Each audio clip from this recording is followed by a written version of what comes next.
এই রুম্পা ভাবি তোমারে আজকে আবার মারলো কেন? কি করছো? ছাদে প্যান্ট শুকাইতে গেছি, গিয়ে দেখি ভাবি আমাদের দড়িতে শাড়ি বাইন্ধে থুইছে। সবকিছু আমি দেখছি, তোমারে মারছে কেন সেইটা বলো। তারপর ভাবিরে আমি বললাম, ভাবি আপনি যখন শাড়ি খুলবেন আমাকে বলবেন, আমিও প্যান্ট খুলবো।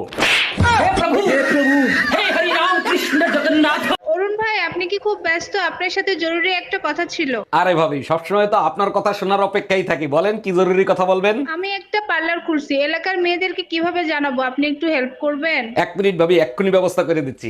ও চাচি, জানেন পাশের বাড়ির রুম্পা ভাবি বিউটি পার্লার খুলছে, খবরদার এলাকার মেয়েরা জানি জানে না। বিয়ে করে বউ হয়ে আসি নাই তো, মনে হচ্ছে জানি ঘরের চাকরানি হয়ে আসছি। দেখো, সারাদিন কষ্ট করে বাসায় আসি, 2-4টা ভালো কথা বলো যা শুনতে ভালো লাগে। আমার কোনো কথাই তো তোমার ভালো লাগে না, কি এমন কথা বলবো যে তোমার ভালো লাগবে? ওই যে মাঝে মাঝে বলো না কদিনের জন্য বাপের বাড়ি যাব, ওই কথা শুনলে।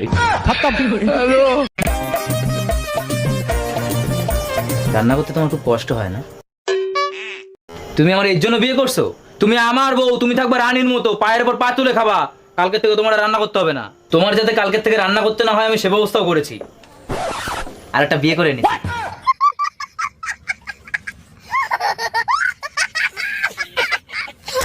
পূজা, ও পূজা,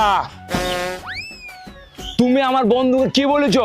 আমার বন্ধু রাগ করে আমার সঙ্গে কথা বলছি না। আরে আমি আবার কি বলেছি? আমি তো শুধু এইটুকুনি বলেছি যে ফটোতে তোমাকে খুব সুন্দর লাগে আর সামনাসামনি তোমাকে কালো শুয়োরের মতো লাগছে।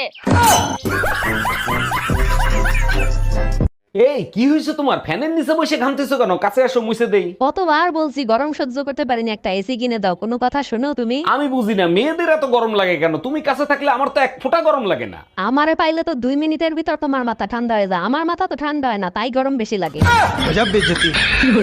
এই শুনছো?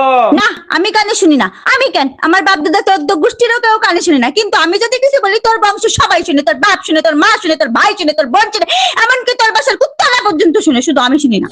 हम इसका पति है, हमको सिर्फ फांसी का सजा चाहिए। ওই গো, বলছি তুমি আমাকে এমন দুটো কথা বলো যেন একটা কথা শুনে আমি খুব খুশি হই আর একটা কথা শুনে যেন আমার খুব রাগ হয়। গো, তুমি তো আমার জীবন গো। আচ্ছা আচ্ছা, আরেকটা আরেকটা। আর এরকম জীবন যেন ভগবান কাউকে না দেয়। এই জানো, স্কুলের ম্যাডাম তার ছাত্ররা বিয়ে করছে। সর্বনাশ। আচ্ছা, আইফোনে যদি নোকিয়ার পিন দিয়ে চার্জ দেওয়া হয় তাতে কি কোনোদিন চার্জ হবে? বোকার মতো কথা বলো কেন, তাতে কি কোনোদিন চার্জ হবে? তাইলে ম্যাডামের এখন কি হবে? চার্জ দেওয়ার জন্য তো ওরে ডাকছে। ए भाई मोन्टा आज ভালো নেই, চল মদ খাই। 100 টাকা দে। আমি পারবো না, আমি পারবো না। সারা জীবন ভিখারি থেকে যাবি।